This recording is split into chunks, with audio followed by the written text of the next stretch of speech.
Like کریں، subscribe کیجیے، bell icon کو دبائیں تاکہ ہماری ویڈیو سب سے پہلے آپ کے پاس پہنچے۔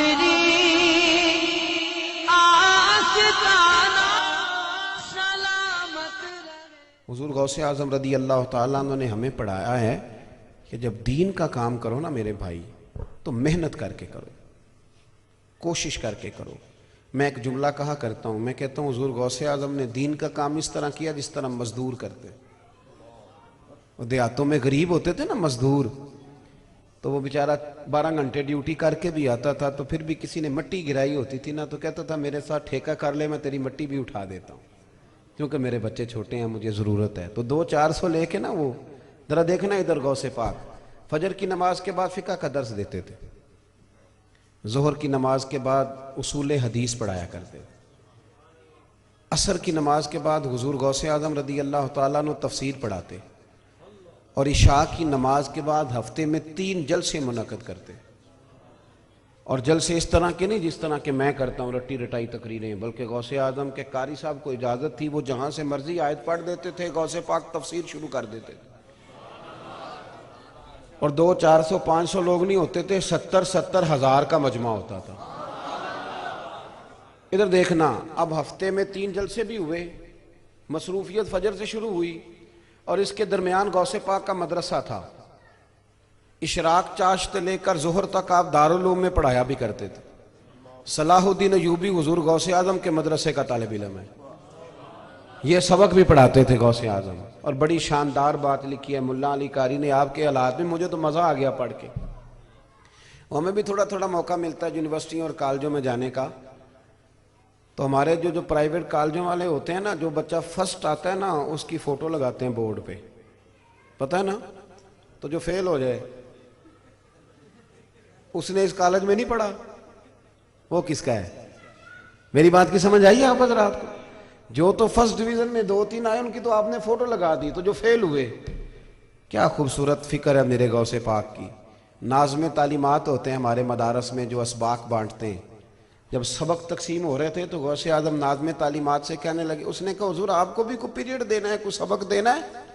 تو حضور غوث اعظم فرمانے لگے نہیں، سبق نہیں، پیریڈ نہیں، تم اس طرح کرو، لائق بچے سارے تم رکھ لو، اور جو نالائق ہیں وہ سارے مجھے دے دو۔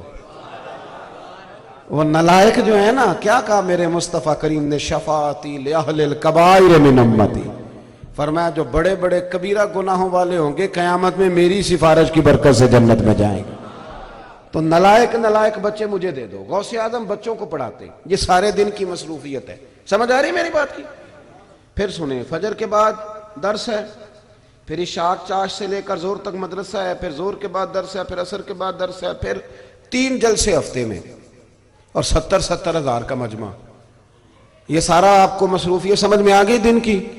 وہ حدیث غوث پاک کو بھی آتی تھی، وہ حدیث غوث پاک کو بھی آتی تھی جو میری طرح کے بندے نے یاد کر لی ہوئی ہے، حدیث غوث پاک کو بھی آتی تھی کہ عالم دینی شاہ پڑھ کے سوئے اور سویرے فجر پڑھ لے، اور عابد ساری رات عبادت کرتا رہے تو درجہ پھر بھی عالم کا زیادہ ہے۔ یہ حدیث غوث پاک کو بھی آتی تھی، لیکن سارے دن کی مصروفیت گزارتے تھے، جلسہ بھی کرتے تھے، اور جب عشاء ہوتی تھی نا تو وضو کر کے مصلی پہ بیٹھ جاتے تھے، اور پھر فجر تک غوث اعظم نماز ہی پڑھتے رہتے تھے، فجر تک نماز ہی پڑھتے تھے، فجر تک۔ اپنے گھر والوں سے اجازت لیتے، اگر اجازت دینا، اور یہ سنت ہے نبی پاک کی، صحاح میں حدیث موجود ہے، سیدہ عائشہ صدیقہ کہتی ہیں رات کو جب حضور نوافل کے لیے اٹھتے تو کہتے ابو بکر کی بیٹی اگر تو اجازت دے تو میں اللہ کو راضی نہ کر لوں، تو اگر اجازت دے تو میں عرض کرتی یا رسول اللہ میں کون ہوتی ہوں؟ تو حضور فرماتے حق بھی تیرا ہے، ٹائم بھی تیرا ہے، تو اجازت دے۔ حضور غوث اعظم نے 40 سال تک عشاء سے لے کر فجر تک نماز بھی پڑھی ہے۔ او بھائی تھوڑا سا کام کر کے لوگ تھک جاتے ہیں، پریشان ہو جاتے ہیں، داستانیں سناتے ہیں میں نے بڑی ڈیوٹی کی ہے، میں بڑا کام کرتا ہوں۔ حضور غوث اعظم رضی اللہ تعالیٰ عنہ کی یہ ڈیوٹی، اور پھر تقریر وہ نہیں کہ جب تک نوٹ اچھے برستے رہے تقریر بھی عروج پہ رہی، اور جہاں نوٹوں میں کمی آئی وہاں تقریر کا بھی لیول تھوڑا تھوڑا بیک ہونے لگا، ہیں جی؟ جس کے ہاتھوں میں نوٹوں کی عادت تھی وہ سب سے بڑا عاشق رسول، اور جو بیچارہ ذرا غریب ہے پچھلی صفوں میں بیٹھا ہے اس کے عشق کے لیے کوئی تھرمامیٹر ہی نہیں ایجاد ہوا، کہ اس کو بھی تھوڑا سا ٹٹول لیں, اس کا بھی پتہ کر لیں کہ وہاں بھی کوئی عشق ہے کہ نہیں. اور کئی بیچارے چھپ کے بیٹھتے ہیں, کئی میں نے دیکھے کمزور ہوتے ہیں نا, نہیں دے سکتے 50,000 محفل میں تو نہیں آگے آتے. میلاد کی محفلوں میں پیچھے چھپے ہوتے ہیں غریب لوگ, میں نے بکل کے نیچے بھی چھپے ہوئے دیکھے, اس لیے کہ کیا کریں, نہیں ہیں پیسے تو کدھر جائیں. آپ کو پتہ ہے محفل بڑی مہنگی ہے, غریب آدمی تو ہاتھ ہی نہیں ڈالتا. اتنا مہنگا کون جائے, اتنا اونچا کون اڑے, کہاں سے لائے لاکھوں روپے اور جلسہ کرائے. ہم نے دین مشکل کر دیا لوگوں کے لیے. نعت سننے کے لیے بھی 50-60 ہزار جیب میں ہو, اور کچھ ایسے بھی ہیں جو اسٹیج پہ کہتے ہیں کچھ بھی نہیں لیتا میں, اور پتہ تب چلتا ہے جب 2 ٹکٹوں کے پیسے پہنچ جاتے ہیں. اللہ معاف فرمائے. چھ معنی دار ہے, یہ کیا انداز ہے. میں نذرانے سے منع نہیں کر رہا, وہ تو حضرت بخاری میں ہے, حضرت عمر فاروق کو حضور نے کچھ دیا تھا تو انہوں نے کہا یا رسول اللہ ضرورت نہیں, تو محبوب علیہ السلام فرمانے لگے جو میں اپنی خوشی سے دوں سمجھ اللہ نے تجھے عطا کیا ہے. یہ تو معاملہ اور ہے, لیکن مطالبات کرنا اور طے کرنا اور چیزوں کو اتنا مشکل کر دینا اور تکلیف دینا, لوگوں کو اذیت میں مبتلا کر دینا, تو عجیب و غریب سا فلسفہ قائم ہو گیا. غوث اعظم بھی محفل کرتے تھے. شیخ یحییٰ بن نجار رحمۃ اللہ علیہ سرف کے امام گزرے. شیخ یحییٰ کہتے ہیں کہ میں ایک دن حضور غوث پاک کی محفل میں گیا تو میں نے عجیب ہی رنگ دیکھا. تقریر ختم ہوئی تو 15 بندے ادھر سے اٹھ کے کھڑے ہو گئے, حضور ہم بے نمازی تھے, آج کے بعد پکی توبہ کرتے. 50 ادھر سے کھڑے ہو گئے, حضور نافرمان تھے, رشتے توڑنے والے تھے, آج کے بعد توبہ. 10 ادھر سے کھڑے ہو گئے. کہتے میں بڑا حیران ہوا, میں نہ گھر آیا, ہر بندے کا اپنا اپنا مزاج ہے نا, ہر بندہ عجیب انداز میں سوچتا ہے. کہتے میرا بھی عجیب انداز تھا, منطقی فلسی صرفی نحوی آدمی تھا. میں گھر آیا تو سوچنے لگا کہ کتنے کو بندوں نے توبہ کی ہوگی آج. دیکھو نا کتنی شاندار بات ہے.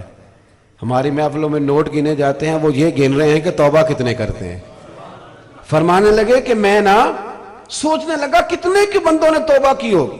پھر میرے دل میں خیال آیا کہ یحییٰ پریشانی والی کیا بات ہے, کل جائیں گے تو گن لیں گے.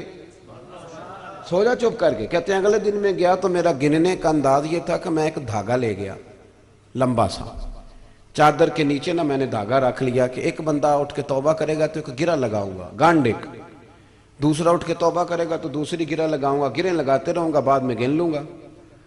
کہتے ہیں ایسا ہی ہوا. حضور غوث اعظم کی دائیں جانب ممبر کے سامنے میں بیٹھ گیا. ایک بندے نے اٹھ کے تقریر کے بعد توبہ کی, میں نے ایک گرہ لگائی. دوسرے نے توبہ کی, دوسری گرہ لگائی. تیسرے نے توبہ کی. کہتے ہیں پہلے تو ایک ایک اٹھتا تھا, پھر درجنوں اٹھنے لگے. اب کتنے کو گریں لگے. فرماتے ہیں میں پہلے بندے گنتا, پھر غوث اعظم کی تقریر, پھر میں اپنے دھاگے پہ توجہ دیتا. کہتے ہیں جب مجھے پریشان دیکھا تو غوث اعظم نے ساری بات چھوڑ کے توجہ میری جانب کی, اور شیخ نے نظر ڈالی تو مزہ ہی آ گیا. فرماتے ہیں حضور غوث اعظم فرمانے لگے یحییٰ میں دلوں کی گرہیں کھولتا جاتا ہوں, تو لگاتا جاتا ہے. میں گرہیں کھول رہا ہوں, تو لگا رہا ہے. اور پھر فرمانے لگے یہ عبد القادر کی وجہ سے توبہ نہیں کر رہے, یہ اللہ کے فضل سے کر رہے ہیں, اور اللہ کا فضل گنا نہیں جا سکتا, رب کا فضل شمار. یہ غوث اعظم کا طریقہ. ہم بنا مشورہ نہیں دیتے کسی کو. ہم کہتے ہیں او جی مولوی صحیح گل ہی نہیں دس دے. تو بھئی نبی پاک صلی اللہ علیہ وسلم نے تو سب کی ڈیوٹی لگائی, بلیغوا انی ولو آیا. تو آپ بتا دیں صحیح بات, کتنے لوگوں کو مسجد میں لائے ہو, نمازی کتنوں کو بنایا ہے, کتنے لوگوں کو کہا یار ایک پروگرام نہ بنائیں کہ شام کو کسی قاری صاحب کے پاس بیٹھیں قرآن پاک ٹھیک کر لیں. کتنے یاروں کو ہم نے ڈرائیونگ سکھائی ہے, لیکن کسی کو قرآن بھی تو سکھا دینا چاہیے تھا نا. کتنے ہیں جنہیں واٹس ایپ چلانا ہم نے سکھایا ہے, تو کسی کو رسول اللہ کی نعت بھی سکھا دینی چاہیے تھی. یہ فریضہ سر انجام دیں نا, اس طرف بھی تو لوگوں کا رجحان لائیں نا. اگر ہم مل کے دوستوں کو لے جا سکتے ہیں کرکٹ کے گراؤنڈ میں کہ پہلے وہاں میچ دیکھیں گے پھر کٹھے کھانا کھائیں گے, تو اگر یہ سارے کام ہو سکتے ہیں تو پھر مسجد بھی کٹھے جا ہی سکتے, پھر محفل میں بھی کٹھے